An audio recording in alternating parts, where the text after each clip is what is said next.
excited to jump back in and start talking about this. We read The Ink Dark Moon for this month, specifically focusing on the first half, which was the poetry of Ono no Komachi. That is what I will be focusing on today. And then in October, when we meet again, we will continue talking about this book, but we will move on to Izumi Shikibu's poetry and talk about her. But both of these women are very, very important and influential and famous in their own regards in the world of Japanese poetry and literature as a whole, not just in the medieval era. And so I didn't want to smush them into one day. I wanted to give them enough justice, and give them enough time. So let's jump right in. So Ono no Komachi, many of us have probably heard of her before. She's one of the most famous poets in Japanese history. She is from the early Heian period, specifically 9th century. She was known not only for her poetry, but also for her beauty. And she, like I said, is one of the most famous and well-respected poets. Her father was named Yoshisada, and he was a lord of a region known as Dewa, which is now in modern Akita Prefecture, specifically in what is now Yuzawa City, for those of you who know Akita Prefecture. And her father sent her to serve in the imperial court at a relatively early age of around 12 or 13 years old. And she excelled in the world of the court, although poetry brought her the most renown. She is also known for her skills at the koto, which is a traditional instrument that is often considered the Japanese harp, although it's kind of very different. Um, and then calligraphy and singing and dancing as well. Her poetic themes, romance. She writes a lot about love and mainly wrote to her many lovers, which actually help us to understand when specifically she served at court, by figuring out who she's writing to about what and whatnot. Also a lot about heartache and also a lot about evanescence and like this fleeting nature of the world and of her own life and the lives of those around her. And there are some very famous stories surrounding her. Because she is so famous, her life is also the stuff of legend. And so there are some that I wanted to share. One is about one of her failed romances with a man named Fukaksa no Shosho. I say failed romances, really, she wasn't super into him. He was madly in love with her and wished to marry her, but she said she would only submit to him if he made the effort to visit her every single night for 100 nights in a row. And he tried his best and made it to 99 before he died from exhaustion. Um, and there's a festival at Zuishinin Temple in Kyoto called the Hanezu Odori, which is partially kind of respecting Fukaksa no Shosho's story and this failed romance. And it also pays tribute to her Ono no Komachi's lively spirit and her reputation of playing with children. And then there's another very famous story that can be called Soshiarai Komachi, or Komachi washing the paper, or Komachi washing the book. Um, so there is a story that there was this very jealous male rival of hers that wanted to frame Komachi for plagiarism by copying some of her poems in his own book and then claiming that he wrote them first. But she discovered this plan and washed the fresh ink off the page before it had time to dry. And I wanted to mention that because you see it so often in artistic depictions of Komachi. I feel like when I look up images of Komachi, half of them are her washing a book and her over a basin. And also, there was recently, or at least semi-recently at the MFA, there was an exhibit of miniatures. I'm not sure if some of us went to see this. It was a really cool exhibit, but one of them was this very tiny shell from like late Edo period, early Meiji period Japan, that was a depiction of Komachi over a basin washing a book. So some of you might have seen it already before. Um, and then another one that I find very interesting is Komachi once wrote a poem praying for rain during a drought, and she set it afloat on a miniature boat in a pond in one of the gardens in the capital. And due to the power of her poetry, it started to rain and it didn't stop for 3 days. And this is another scene that you will see represented in art. There's a print that I can envision very clearly in my mind that is it's a woodblock print of this scene as represented in kabuki theater, and so it's also an advertisement of different actors that were prevalent at the time or that were popular at the time. But yeah, so you see that a lot. And we read this poem in it was included in the Ink Dark Moon, but I wanted to showcase it. This is Ono no Komachi's most famous poem, Hana no iro wa, or the color of the flower.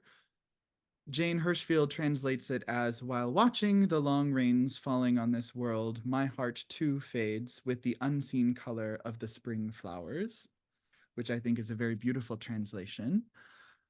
This is Komachi's poem in the Ogura Hyakunin Ishu, the 100 Poems by 100 Poets.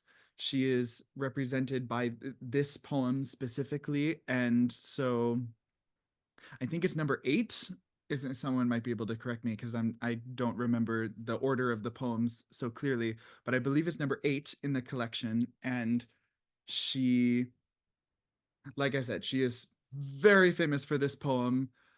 Most people grow up learning this poem and like having to commit it to memory and everything. So, but it's very beautiful, I think, and talks about this evanescence of life and the evanescence of the flower and its fading, and that representing her own life fading and passing. Could I ask you to read it in Japanese? Yes, so in the Japanese, it is Hana no iro wa utsuri ni keri na itazura ni wagami yo ni furu nagame se shima ni. Yeah, thank you for asking. Thanks. Yeah, of course. And technically, that was just me kind of reading it off. But when you play the Hyakunin Ishu game and when you are officially reciting poetry, there is more of a chant like or song like quality of the voice that you use, where the words are or the words have a pitch denoted for them, and there is a certain rhythm that you will also use as well. I have not studied it, so I can't replicate it for you, but there's videos on YouTube and you can see it in movies sometimes. Like there's a wonderful 1950s version, like 1951, 1952 movie adaptation of The Tale of Genji, and there's a really beautiful scene where they're all reciting poetry in this style and they're fading between the characters, and it's very beautiful. But it's an example of how poetry really was kind of sung at this time and can still be sung to this day. So I want to talk a little bit about Komachi's legacy. So of course she's included in the 100 Poems by 100 Poets. She's also included in a lot of other imperial poetry anthology throughout Japanese history. She is one of the 6 immortal poets.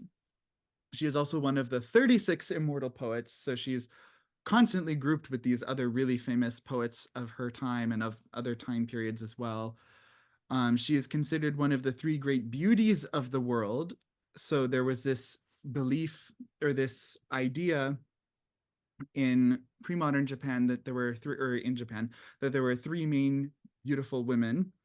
One of them was her. One of them was Yang Guifei, which I probably butchered the pronunciation of, so I apologize. But she was a very famous woman in classical Chinese history. And then, of course, Cleopatra of Egypt was also one of the 3 beauties. And then Komachi also shows up a lot in Japanese theater, most famously in Kabuki and No. So, since I've been studying a lot of theater recently, I wanted to talk about it. So, this is a scene I want to show a little bit of, and I should probably share my sound. Excuse me. So, this is from a play called Rokkasen Sugata no Irodori, and it's basically about the 6 immortal poets. It's a series of dances about each poet. Oh, excuse me. Oh my goodness. I'm like, no, stop that. There we go. Okay. Um, it's a series of kabuki dances about each poet, and it's 5 men and Komachi. Komachi herself does not actually get her own dance, but she shows up as the counterpart to each of the other 5 men. So she's the only one that shows up throughout the whole play. And she shows up in different ways. This video will be a depiction of her more as she was in history, but there's also another depiction of her with the poet Kisen Hoshi, which is an Edo period depiction where she takes the form of this very beautiful tea server named Okaji. So now I'm going to make sure that my sound is shared somehow.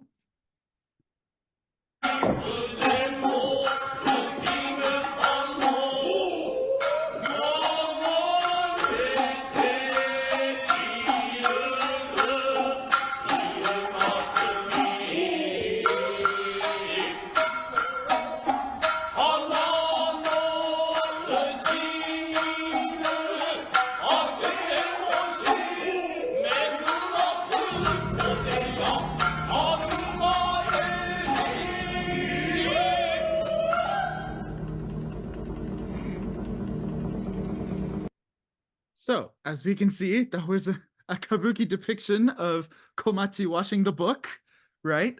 It's a very, very famous legend of her life, and it shows up all the time.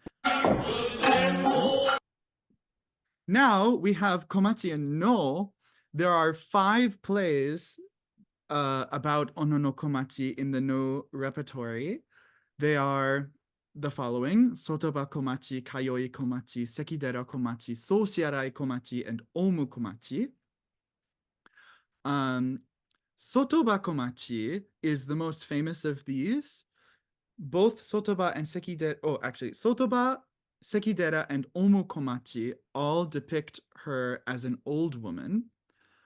And Sotoba Komachi and Sekidera Komachi are very similar in their plot. They both are about people who stumble upon her as an old woman, start talking to her, and then realize who she is and are very much in awe of her. Then we have Kayoi Komachi, I think, is one of the most interesting of the 5 because it's Komachi, Ono no Komachi as her spirit. And as a young woman, it's depicted in this bottom left picture here. And she, as a spirit, is haunted by another spirit of a man who believes he has been slighted by her. And so he's not willing to leave her alone. And then we have Soshiarai Komachi, Komachi washing the book, which is just a dramatization of that. And then Omu Komachi is Parrot Komachi, and it's about Komachi as an old woman being visited by a retainer to the emperor, who then recites a poem that the emperor has written for her, and then she basically parrots it back, changing one syllable. And that's the whole no play.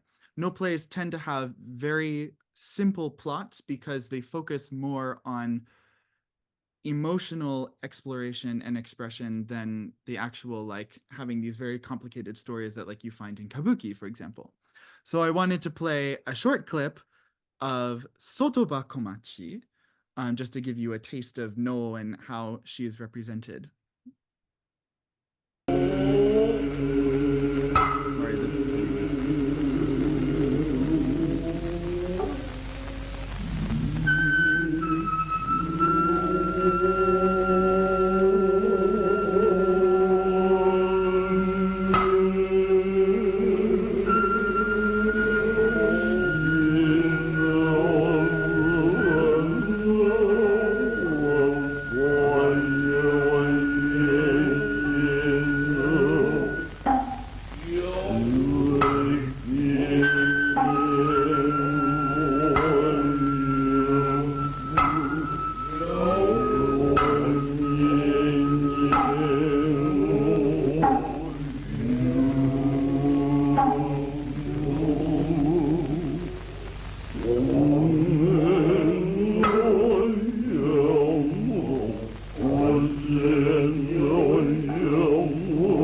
no Komachi is represented in different stages of her life. You can see that, and you can see that she is depicted using different masks.